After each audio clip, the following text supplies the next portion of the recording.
My question is kind of like with what we've been talking about all morning now. Good, because we only have one answer.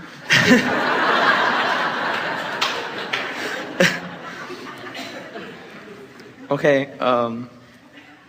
How can I get into a connection with my inner being? I know this is where my happiness is.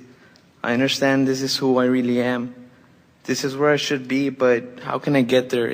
First, by figuring out when you're not there. That's easy. You don't feel good. Next, by identifying what it is you're focused upon when you don't feel good.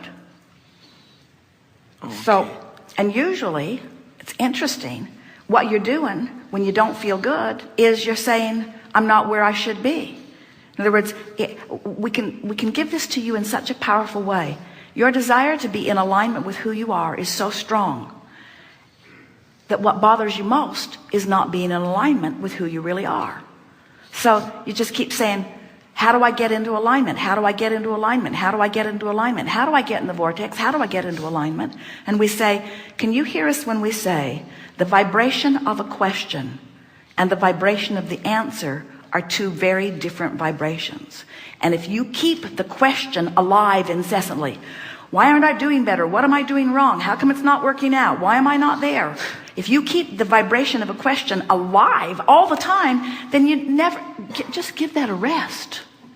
Just give that a rest. Look for evidence of how well you are doing. Remember when things were going well. Start making note of things lining up. Esther, even today, when she's driving, she'll drive sometimes 4 or 5 or 6 or 700 miles in a day. Sort of depends on the part of the nation that they're in. Every time she sees a sign that says 333 or 222 or 111, or she says, I'm in the vortex.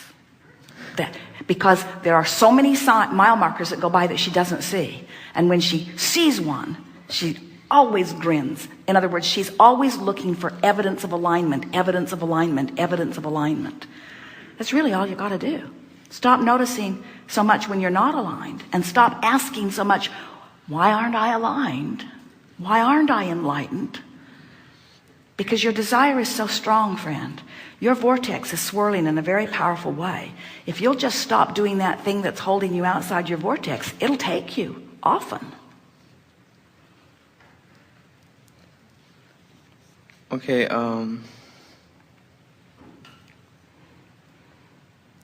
what's the thing that is most upsetting to you the most often?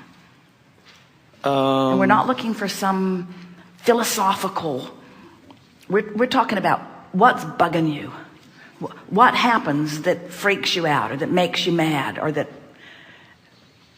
My lack of self-esteem has been a big problem for me during my whole life. It's affected. Of course, you know why? Because the source within you adores you so much. There is nothing that is more disabling than focusing on ways that disagree with the way the source within you feels. You didn't make that up. There were other people outside the vortex that trained you how to think about yourself. When there's somebody outside the vortex, they feel awful. And when they look at you, they feel awful. And then you say, oh, something must be wrong with me because they're looking at me and they feel awful. I wish that I could behave in a way that when they look at me, they would feel wonderful. And you tried. You gave that everything you had. But you just couldn't behave in enough ways to make them feel wonderful, could you? And so then your assumption was, something must be wrong with me, which is the biggest flawed premise in the whole universe. And the source within you never agreed with that. And isn't it interesting that the very feeling of lack of self-esteem, that empty, raw donut, awful feeling of disappointment or guilt or even fear, that feeling is your indicator that your thought is so screwy in comparison with source. Really, next time you come across that feeling of lack of self-esteem, you sat here. There are hundreds of people in this room, and you are the one with a strong desire that lit up at the end of this seminar that we wanted in this chair. And you said, I can't believe I'm here. Even though you are. I can't believe I'm here. Again, speaking to your feeling of not enoughness or inappropriateness. And yet the facts of the universe defy it over and over again, and yet you cling to that feeling of not enoughness. So whenever you feel that empty feeling that you call not enoughness or unworthiness or low self-esteem, stop and laugh from now on and say, the reason that it feels so empty is because it's so bogus. Negative emotion means this thought is bogus. What's this thought? I'm not good. I'm not good. Bogus thought. It must be a bogus thought, because if I were on the beam, I'd feel full of source. So then you start practicing. I'm inappropriate. Feel the not of it. I'm not as inappropriate as I have thought. Feel the relief of it. I might be on the right track. Feel the relief of it. I might be exactly on track. Feel the relief of it.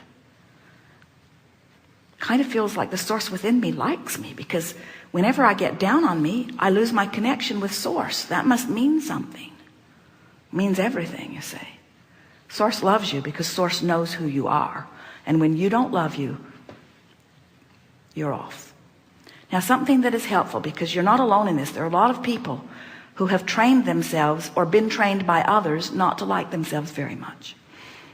And we've noticed that teaching you to like yourself is harder than teaching you to like almost anything else.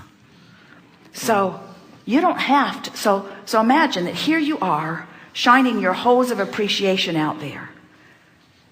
You find a cat, a dog, a donkey, a chicken. The government, no. Church, no. Beautiful girl, Me. So what you want to do is just feel around until you can love that and love that and love that and love that, because connection with source is about you focusing upon things that don't block the flow of love. You don't have to focus it on you. In other words, you don't need to be loved. You just want to love, you see. Oh, okay. So then someday you'll sit here and you'll say, Abraham, I never really liked myself very much, but it didn't matter because there were so many other things I did like I could focus on. And then one day I practiced liking that and that and that and that and that and that and that so much that suddenly I looked at myself and I thought, not bad.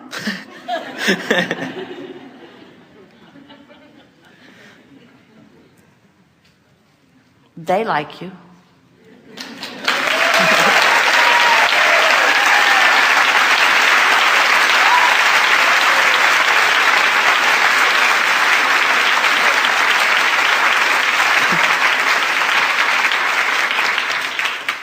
But they're in the vortex.